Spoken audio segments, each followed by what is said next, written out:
কিছু প্লাইয়ের কাজ হয়েছে, নামটা হচ্ছে শেকর। হস্তশিল্পের ছোঁয়া থাকছে। একটা লোকসঙ্গীত যার নাম হচ্ছে বাউল। ছোট্ট ছোট্ট যে ঘর বাড়ি, পারফর্মিং আর্টের উপরে কাজ হচ্ছে। বাঁশ দিয়ে এই ধরনের কিছু সম্পূর্ণ নতুন ধরনের ঠাকুর। ডেস্টিনেশন নোয়াপাড়া দাদাভাই সংঘ, আর nearest metro station Noapara. Noapara থেকে একদম পায়ে হেঁটে ওই 10 মিনিট মতো লাগে, বা অটো রয়েছে। একদম চলে এসেছি আজকে মানে মণ্ডপ, এবছরের যে মণ্ডপ 2024 সালের যে মণ্ডপ, সেটা কত দূর এগিয়েছে সেটা দেখার জন্য। গেটটা হয় এখানে একটা এরকম ছোট্ট পুকুর মতো বা ডোবা মতো রয়েছে। এই ডোবার ওপর থেকেই যেতে হয়। দুদিকে দুখানা গেটের জন্য এটা করা হয়েছে, এই বাঁশগুলো পোতা হয়েছে। এবং অলরেডি দেখতে পাচ্ছি এই হলুদ রঙের যে বস্তাটা সেটা দিয়ে ঢাকা রয়েছে। ওই যে মণ্ডপ দেখা যাচ্ছে, চলো ভিতর দিকে যাওয়া যাক। এই দিক থেকে আমি ভিতরে যাব। নপাড়া দাদাভাই সংঘের যে ক্লাবটা সেটা হচ্ছে এটা, মানে এই গলির মধ্যেই ক্লাবটা রয়েছে। এই লেখা রয়েছে বটানগর নপাড়া দাদাভাই সংঘ। লাস্ট ইয়ারের আগের বছর অর্থাৎ 2022 সালে এই যে সিলিকনের দুর্গা, এই সিলিকনের দুর্গা সমস্ত সারা বাংলায় এই দুর্গা বিখ্যাত হয়ে গিয়েছিল। আমরা দেখতে এসেছিলাম, অসাধারণ এই প্রতিমা তৈরি করেছিলেন এই নপাড়া দাদাভাই সংঘ। উপস্থাপনা দারুণ ছিল। ওই যে ওইটা হচ্ছে তোমার, ওখান থেকে প্রবেশ করেন মানুষেরা এই টোটাল যেখানে সেতুটা রয়েছে।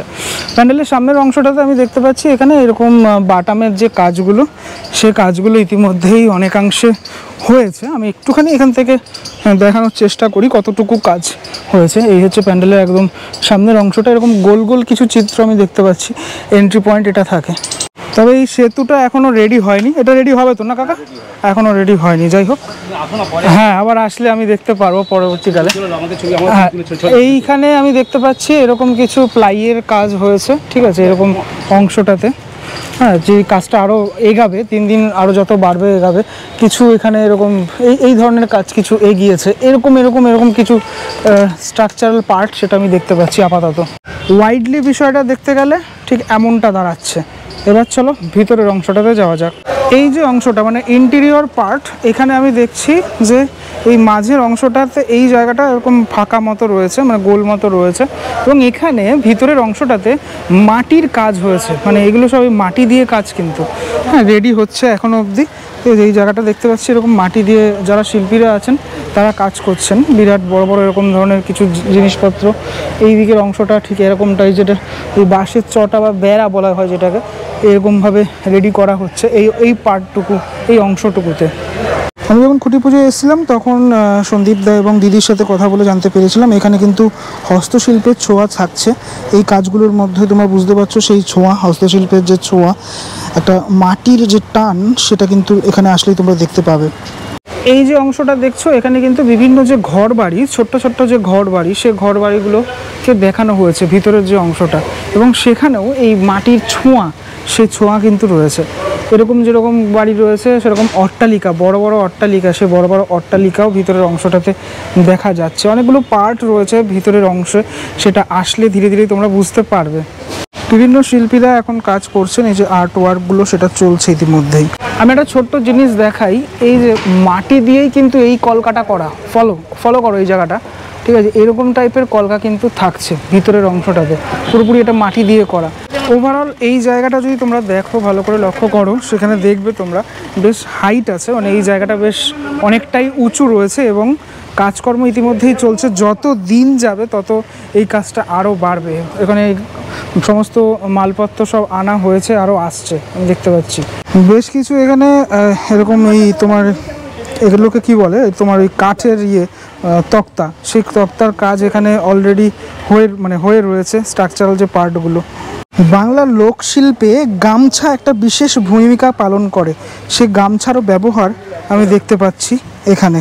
এরকম বাঁশ দিয়ে এই ধরনের কিছু অংশ তৈরি করা হয়েছে, মানে বাঁশের ওপরের অংশটাকে এরকম কেটে কেটে এরকম ছুচলো টাইপের করা হয়েছে।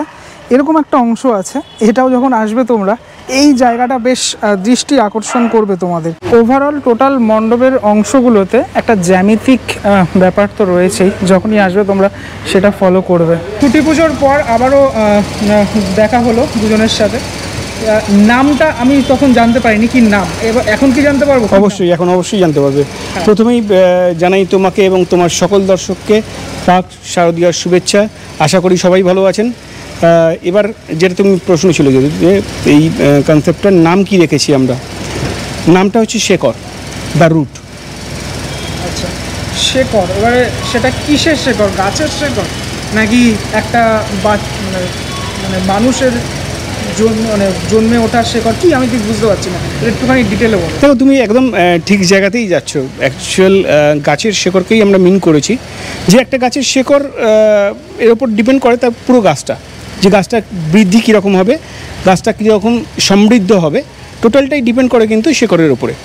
আমরা জানি শেকড়ের ওপরেই ভিত্তি করে একটা গাছ দাঁড়িয়ে থাকে। ঠিক তেমনিভাবেই আমাদের জীবনের শেকড়টা তাহলে কি? প্রত্যেকটা জিনিসের তো একটা রুট থাকে, সেটা চলার জন্য সারা জীবন সেটা কিভাবে চলবে সেটার একটা পদ্ধতি থাকে। তো সেইটা কি? তো এইটা জানতে হলে কিন্তু আমাদের আসতে হবে সেই আমাদের ভারতের তথা বাংলার একটা লোকসঙ্গীত, যার নাম হচ্ছে বাউল। আজকে বাউলে কিন্তু আমাদের সেই জীবন তত্ত্ব সম্পূর্ণভাবে বর্ণিত আছে, যেইটা কিনা যেই জীবন তত্ত্বটা আমরা অবলম্বন করলে খুব সহজে আমরা আমাদের লাইফটাকে অতিবাহিত করতে পারবো। অর্থাৎ আমরা যেরকমভাবে এখন চলছি বিচ্ছিন্নভাবে, একটা সব জায়গায় কীরকম একটা মানে অ্যাংজাইটি বা অদ্ভুত রকমের জায়গা সৃষ্টি হয়েছে, সব জায়গায় একটা ভয়েড সৃষ্টি হয়েছে কিন্তু পুরো সমাজে। সেই জায়গাটা এত একটা বিশৃঙ্খলা, সব কিছু এইগুলো কেন? আজকে কি আমাদের লাইফ সত্যিই এত কঠিন? কখনোই না। আমরা যদি বাউল গানগুলো শুনি একটু মনোযোগ দিয়ে, আমরা আসলে বাউল গানকে হয়তো সেরকমভাবে ধরতে পারিনি এতদিন ধরে। আমরা যখন বাউল গান শুনেছি তখন ভেবেছি হয়তো কোনো একটা ফকিরি গান, সেটা ধুলো মেখে কোনো ফকির গান গাইতে গাইতে চললো, হয়তো কোনো একটা পাগল। বাট যদি প্রত্যেকটা বাউল গান আমরা বিশ্লেষণ করি তাহলে দেখব একটা বাউল গানের মধ্যে আমাদের সারা জীবনটা লুকিয়ে আছে। অর্থাৎ আমরা জীবনে কিভাবে চলবো, কিভাবে চললে আমাদের জীবনটাকে সহজ হবে আরও বেশি করে। কেন কি এখন এতটা জটিল হয়ে গেছি আমরা, মানে আমাদের জীবনটা, যে আমরা নিজেরা হয়তো আগের থেকে অনেক বেশি আমরা সুযোগ সুবিধা সব কিছু পাচ্ছি, কিন্তু আগের মতো সহজ করে জীবনটাকে পাচ্ছি না। কেন? এই বাউল প্রসঙ্গে বলি, এখানে কি বাউলের কিছু দেখানো হবে? আমি দিদির কাছে আসবো। মানে বাউল সঙ্গীত বা কিছু নোট লাইন কিছু কি থাকবে সেরকম? হ্যাঁ, বাউল গানের যে মানে দর্শন, বাউল তো শুধু এটা লোকসঙ্গীত নয়, বাউল অ্যাকচুয়ালি একটা দর্শন। সেই দর্শনটাকেই আমরা আমাদের কাজের মধ্যে তুলে ধরবো। বাউল দর্শনে আমরা বাউল আমাদের কি বলছে, নানা রকম যাদের আমাদের বিখ্যাত লালন ফকির, শাহ আলম যারা আছেন আমাদের বিখ্যাত বাউলরা, তারা আমাদের জীবন দর্শন সম্পর্কে বাউলের মাধ্যমে কি বলে গেছে সেগুলো আমাদের যেরকম স্ক্রিপ্টেডও থাকবে, সেরকম আমাদের ইনস্টলেশনের মধ্যেও থাকবে, পুরোটাই দেখানো হবে। এবারে আর একটা প্রশ্ন করি, এই যে এখন তো থিমের পুজোই বেশি হয় কলকাতাতে, তো এই থিমগুলো কি সাধারণ মানুষের কাছে পৌঁছায়? কি মনে হয় শিল্পী হিসেবে? হ্যাঁ, এখন আমাদের দর্শক অনেকটাই পরিণত, শিক্ষিত, আমাদের কাজ অনেকটাই বুঝতে পারে। তো আমরা চেষ্টা করি একটু সহজ করে কাজটা মানুষের যাতে বলে দিতে না হয়, তারা দেখেই বুঝতে পারে।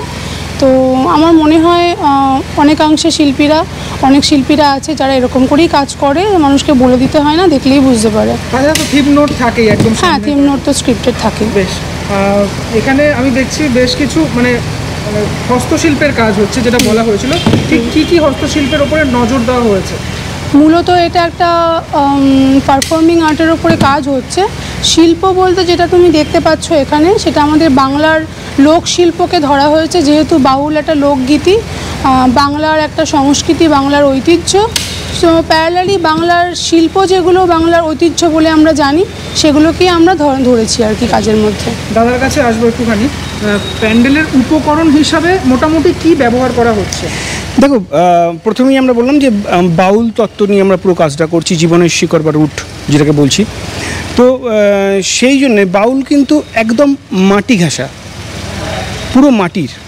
তাই জন্যে আমরা উপকরণটাকে বেছে নিয়েছি মাটি, এবং যেখানেই দেখবে এখানে পুরো প্যান্ডেলটাই মাটির। প্যান্ডেলটা পুরো মাটির, বায়োমেটেরিয়াল। হ্যাঁ, বায়োমেটেরিয়াল অবশ্যই, সিনথেটিক কিছু ইউজ করা নেই। আচ্ছা, মানে কৃত্রিম কিছু নেই? কৃত্রিম কিছু নেই, একদমই মাটি দিয়ে কাজ হচ্ছে। আর একটা বিষয়, প্রতিমা, এখানে প্রতিমাতে কীরকমটা কি থাকছে সেটা জানতে চাই। একটু আগেই তুমি প্রশ্নটা করেছিলে যে কী উপকরণ দিয়ে ঠাকুর হচ্ছে, এই প্যান্ডেলটা হচ্ছে। তো তোমাকে বললাম যে যেহেতু একদম বাউল হচ্ছে প্রকৃতির সঙ্গে মিলেমিশে আছে, সেই জন্য একদম প্রকৃতির সঙ্গে মিলেমিশে আছে এমন কিছু উপকরণ দিয়ে ঠাকুরটা তৈরি হচ্ছে।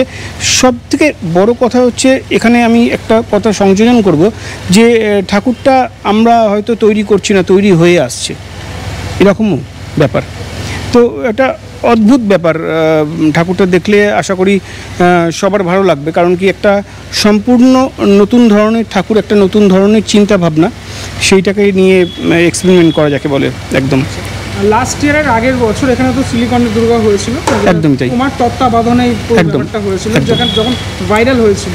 একদম সেরকম কিচ্ছু না, মানে অন্যরকম একদম। এবার ফ্লেভারটা অন্য, ডেফিনেটলি ফ্লেভারটা অন্য, কিন্তু ভাইরাল সেরকম কিছু না, সেটা তোমরাই বলবে। কারণ কি যেহেতু আবার একটা নতুন কোনো চমক দিতে চলেছি ঠাকুরের দিক থেকেও, সম্পূর্ণ একদম নতুন জিনিস, নতুন একটা চিন্তা।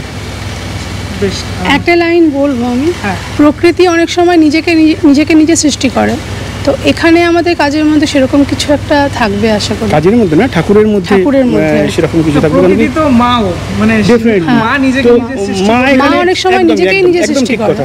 মা এখানে নিজেকে নিজে সৃষ্টি করেছে, মানে আমাদেরকে আমরা হয়তো সেইখানে সংযোজন করেছি হয়তো 10%, কিন্তু মা তৈরি হয়ে এসছে 90%। বলতে পারো আমাদের চোখ সেটাকে দেখেছে বা খুঁজে নিয়েছে। একদমই এক্সিলেন্ট। আমার ভীষণ, আমি খুব আগ্রহী থাকলাম ব্যাপারটা নিয়ে।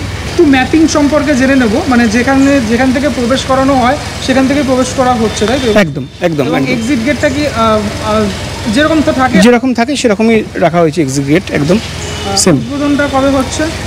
সম্ভবত মহালয়ের পরের দিন, সম্ভবত আগেই চলে আসবে মোটামুটি। হ্যাঁ, অনেক আগেই চলে আসবে ঠাকুর, আর দিন 15-এর মধ্যে ঠাকুর চলে আসবে। কত পার্সেন্টেজ কাজ হয়েছে এখনো? ঠাকুরের প্রায় 90% কাজ হয়ে গেছে। কাজ কতটা এগিয়েছে? মোটামুটি এগিয়েছে। ক্লাব কর্তৃপক্ষের কিছু কি বক্তব্য আছে? ক্লাব কর্তৃপক্ষের সাথে কথা বলে উইমেন সেফটির ব্যাপারে এবছর কোনো সবচেয়ে বড় কথা হচ্ছে যে নপাড়া দাদাভাই সংঘ কিন্তু শুধুমাত্র উইমেন সেফটি বলে না, যে কোনো ধরনের সেফটি কিন্তু আমি এইটা জানি এই কারণে কি প্রিভিয়াস ইয়ার আমি কাজ করেছি বলে 2022-এ, তো সব রকম কিন্তু সেফটি কিন্তু নপাড়া দাদাভাই সংঘ নেয়। থ্যাংক ইউ দাদা, থ্যাংক ইউ। আর নপাড়া দাদাভাই সঙ্গের এবছরের যে প্রতিমাটা করা হচ্ছে সেটা একদম অন্য রকমের, মানে ওই যে প্রতিমাটি ভাইরাল হয়েছিল অর্থাৎ সিলিকনের দুর্গা, সেটার থেকে একদম আলাদা বিচ্ছিন্ন একটি প্রতিমা, একটি অন্য রকমের প্রতিমা, যেটা আমি শুনলাম শিল্পীদের মুখে, এবং শিল্পীদের মুখে তোমরাও শুনলে ঠিক কী হতে চলেছে। কেমনটা লাগলো এই ভিডিওটা?